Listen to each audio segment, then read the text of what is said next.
Your ring.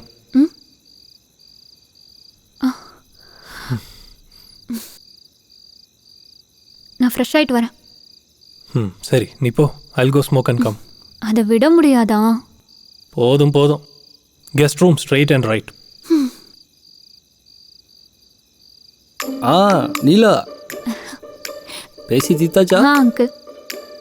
And Ram really cooks very well. Uncle, அவனோட ட்ரீமே chef ஆகணும் தான், பட் ப்ராப்பராக ஃபோக்கஸ் பண்ண மாட்டேங்கிறான். ஷெஃப் ஆகிறதெல்லாம் பெரிய விஷயம் இல்லைம்மா. You just take this card, direct access to our hotel. ஒரு சின்ன ஃபார்மாலிட்டி. எங்கள் சூப்பர்வைசர் இருப்பார், இவன் எப்படி சமைப்பான்னு பார்ப்பாரு, அவ்வளோதான். Such a great help uncle. Thank you so much. Salary தருவீங்கல்ல? முந்திரி பிஸ்தாவே தருவாங்க அங்கிள். நீ ஒன்றும் ஒரி பண்ணாத. ஓகே ஆண்டி, நான் போய் ஃப்ரெஷ் ஆகிட்டு வரேன். Okay bye. see you again. இதுக்கு முன்னாடி ஏதோ ட்ரை பண்ணிட்டு இருந்த போல இருக்கு. நான் ஒன்றும் ட்ரை பண்ணலையே. நீ அழகா இருக்கேன்னு சொல்லலான்னு நினைச்சேன், ஆனால் சொல்ல மாட்டேன். எதுக்கு? நானும் ஒன்று சொல்லணும்னு நினைச்சேன், ஆனால் இப்போ சொல்ல மாட்டேன். நீ அழகா இருக்கேன்னு சொன்னா ரோஷன் லிமிட்லெஸ்ஸாக ஃபீல் ஆவான், அதான் சொல்லலை. லிமிட்லெஸ்ஸா? பக்கா. அண்ட் ரோஷன் கால் பண்ணானா? கால் பண்ணோம், சாரியும் சொன்னோம். அதானா அது ரிஃப்ளெக்ட் ஆகுது உன்னோட ஃபேஸில். கிளைமேட் ரொம்ப நல்லா இருக்குல்ல? எனக்கு கொஞ்சம் வாக் போகணும் போல இருக்கு. ஆமா, நீ லாஸ்ட் டைம் 1 month இங்கே ஹைதராபாத் வந்திருந்தல்ல, ஹவு கம் நம்ம அப்போ மீட் பண்ணிக்கல? அப்போ நீங்க தாடி வளர்த்து டிப்ரெஷன்ல இருந்தீங்க, ஒரு சாமியார் மாதிரி இருந்தீங்க. லவ் ஃபெயிலியர்ல மற்ற யாரும் உங்க கண்ணுக்கு தெரியல. சொல்ல போனா குடிச்சதுனால தான் உனக்கு ஆக்சிடென்ட் ஆச்சு. உன்னை பார்க்க நான் ஹாஸ்பிட்டல் வந்தேன். 3 hours இருந்தேன். என்னது ஹாஸ்பிட்டல்லையா? போய் சொல்லாத, அப்புறம் கல்யாணம் ஆகாது. இல்லை, மேரேஜ் இப்போவே பண்ணிக்க மாட்டேன். இப்போ என்ன, பல்லு வந்ததுக்கு அப்புறம் பண்ணிப்பியா? ஒரு 3 movies ஆச்சு பண்ணணும்ல. ஆனால் 3-4 படம் நான் ரோஷன் வெயிட் பண்ணுவானா? வெயிட் பண்ணுவான். பாருடா, கலர்ஃபுல் ட்ரீம்ஸ் உன்னோடது. டைட்டில் நல்லா இருக்கு, colourful dreams. Colourful dreams by Neelambari. செம்மையா இருக்குல்ல? சூப்பரா இருக்கு நீலாம்பரி. ஆனா என்ன பேர் அது? உனக்கு வேற பேர் வச்சுக்கணும்னா என்ன வச்சுப்ப? வேற பேர்னா லைக் இங்கிலீஷ்ல என்ன பேர் வச்சுப்ப? Snow white. நீ வெள்ளையா இருப்பேன்னு வச்சுக்கிட்டல? இல்ல, ஸ்னோ ஒயிட்டுக்கும் பேரண்ட்ஸ் இருக்க மாட்டாங்கல்ல.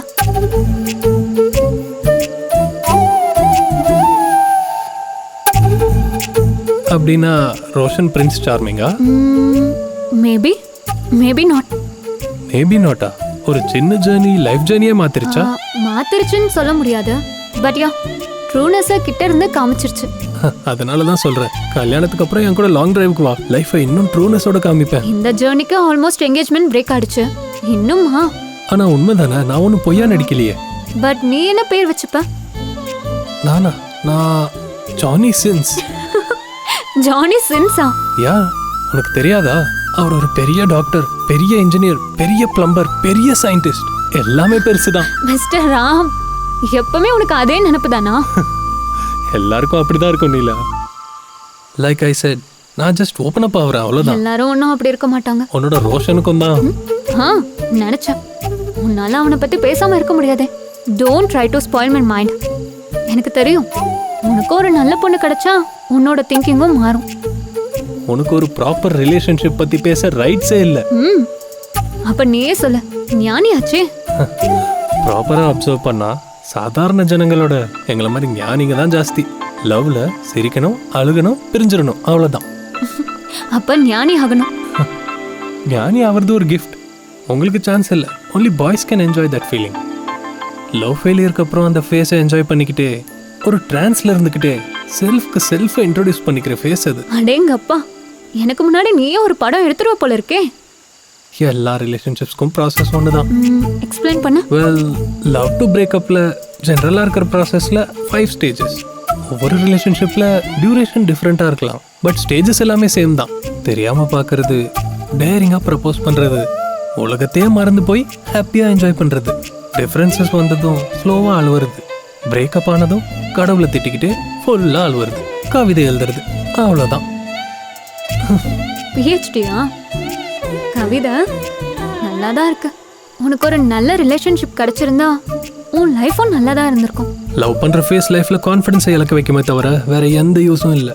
கூட இருக்கிறப்போ லைஃப்பில் எதை வேணால் சாதிக்கலான்ற கான்ஃபிடென்ஸ்லேருந்து நம்ம எதுக்கும் வேலைக்கு ஆக மாட்டோன்ற கான்ஃபிடென்ஸ் லெவலுக்கு கொண்டு வந்து விட்டுரும். சப்போர்ட்டிவ் பார்ட்னராக சூஸ் பண்ணிக்கணும். தாபால பார்த்த அங்கிள் ஆண்டி மாதிரி இந்த ஏஜ்ல எவ்வளோ அண்டர்ஸ்டாண்டிங்காக இருக்காங்க. அந்த அளவுக்கு அண்டர்ஸ்டாண்டிங் இருக்கணும்.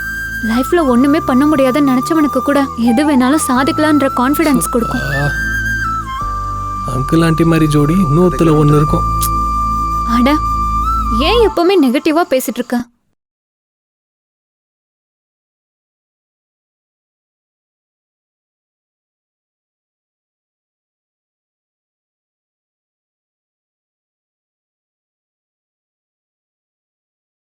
ஏன்னா நான் கிட்டேருந்து பார்த்தேன்ல, அதனால ப்ராப்பர்னு சொல்லுவேல்ல.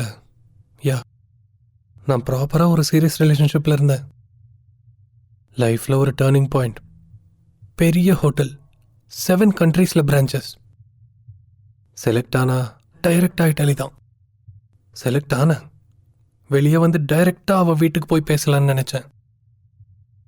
பட் அவள் என்கேஜ்மெண்ட் ஆன பிக்ஸ் அனுப்புனான். வீட்டுக்கு போய் கேட்டா என்னை திரும்பி கூட பார்க்கல. என் கண்ணெல்லாம் கலங்கிருச்சு. அப்போ போன கான்ஃபிடென்ஸ் திரும்ப வரமாட்டேங்குது.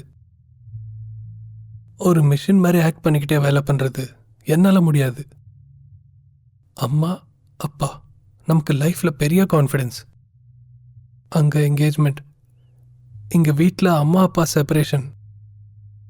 கொஞ்ச நாள் வரைக்கும் அம்மா. எங்கள் அப்பா மேலே எனக்கு ரொம்ப கோவம் வந்துச்சு. ஃபோன் பண்ணால் எடுக்கவே இல்லை. அழுகணும்னு தோணுச்சு. சுச்சி என்னை கட்டியாக பிடிச்சிக்கிட்டு அழுதா.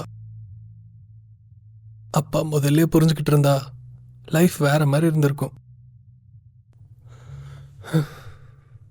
ராம், நான் உங்க அப்பாவை பார்த்தேன்.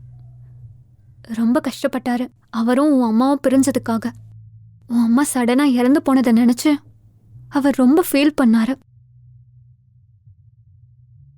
உங்க அம்மா இறந்து போனாங்கன்னு உங்க அப்பாவுக்கு தெரியாது. Bad time. கடைசியா கூட ஒரு வாட்டி பார்க்க முடியல. குடிக்க ஆரம்பிச்சாரு. இதெல்லாம் ஜஸ்ட் சின்ன மிஸ் அண்டர்ஸ்டாண்டிங். அப்பாவோட ரெஸ்பான்சிபிலிட்டி அம்மாக்கு புரியுற மாதிரி சொல்றது, பட் பண்ணல. அவ்வளோ கவலையோட வாழ்றது ரொம்ப கஷ்டம் ராம். புரிஞ்சுக்கிட்டு வாழணும்னு சொல்றேன். நம்பிதானே எல்லாரையும் எதிர்த்துக்கிட்டு வந்து கல்யாணம் பண்ணிக்கிட்டாங்க. உங்க அப்பாவை நம்பி வந்தாங்க. அப்புறம் அந்த நம்பிக்கையெல்லாம் இழந்து போனாங்க.